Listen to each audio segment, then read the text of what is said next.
Cet homme a mangé des fruits magiques. Lorsqu'il a sauté du toit, quelque chose de magique s'est produit.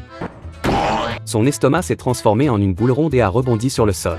Les bras de l'homme pouvaient devenir si longs qu'il s'est agrippé à un lampadaire pour se stabiliser. Jacques était un gangster. Il a été blessé par balle dans un accident et est resté paralysé à l'hôpital.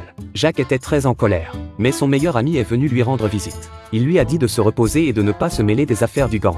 Jacques pensait que son meilleur ami essayait de tracer une ligne dans le sable. Sa colère a beaucoup augmenté. Jacques a ramassé un fruit secrètement muté et l'a grignoté. Il s'est senti très mal et son corps a commencé à muter à cause de cette bouchée de fruits. Jacques est passé par la chambre du médecin et a entendu parler de son état. La balle l'avait blessé à la colonne vertébrale. Il ne pouvait plus marcher normalement comme avant. Jacques est désespéré, il a été abandonné par les gangs et est devenu handicapé. Il n'y a plus d'espoir pour lui de survivre. Il a grimpé au sommet de l'immeuble et est tombé accidentellement. Le corps de Jacques se transforma en boule, atterrit durement et rebondit très haut. Ses bras caoutchouteux se sont allongés et ont attrapé un lampadaire. Il était stupéfait par ces phénomènes. Jacques ne pensait pas ressembler à un patient handicapé qui aurait été blessé par balle.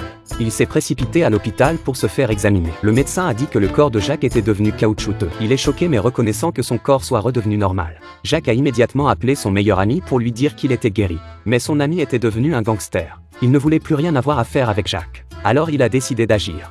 La femme entre dans la pièce. Très sexy. Elle est en uniforme. Jacques a l'impression de ne pas pouvoir se calmer. La femme est spécialisée dans le bain de Jacques. Jacques est satisfait de son bain et prêt à retourner au travail.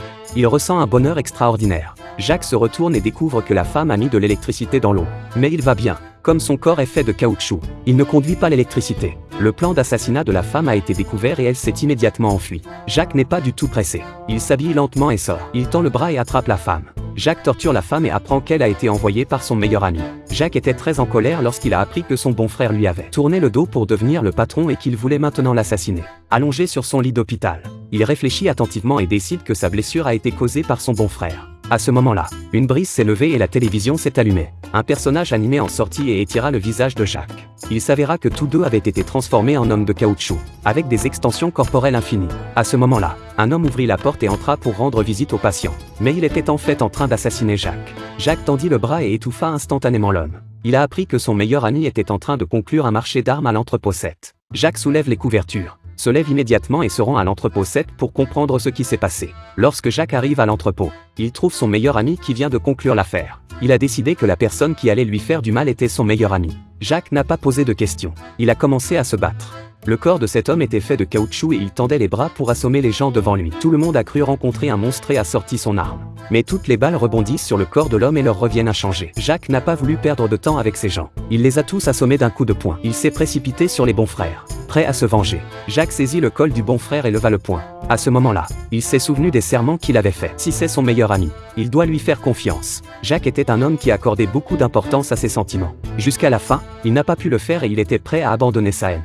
Soudain, le patron qui s'était caché dans l'obscurité est sorti lentement. Celui qui voulait tuer Jacques, c'était le patron. Il en avait assez des affaires de Jacques. Alors il s'est caché dans l'obscurité et a tiré sur Jacques. Le patron voulait que Jacques disparaisse pour de bon. Et l'assassinat à l'hôpital était son plan. Le meilleur ami de Jacques n'était qu'un pion dans son plan. Le patron va maintenant les tuer tous les deux. Soudain, un personnage d'anime apparaît et choque tout le monde. D'un seul coup de poing, il assomme le patron. Mais la bombe reste à sa place. Jacques se précipite hors de l'entrepôt avec son meilleur ami. Une explosion résout le malentendu entre les deux hommes. Avec l'aide des personnages de l'anime, les deux frères se réconcilient. Ils partent ensemble pour un nouveau voyage. À cette époque, Tuzan Sons est également venu lentement chercher le personnage de l'anime.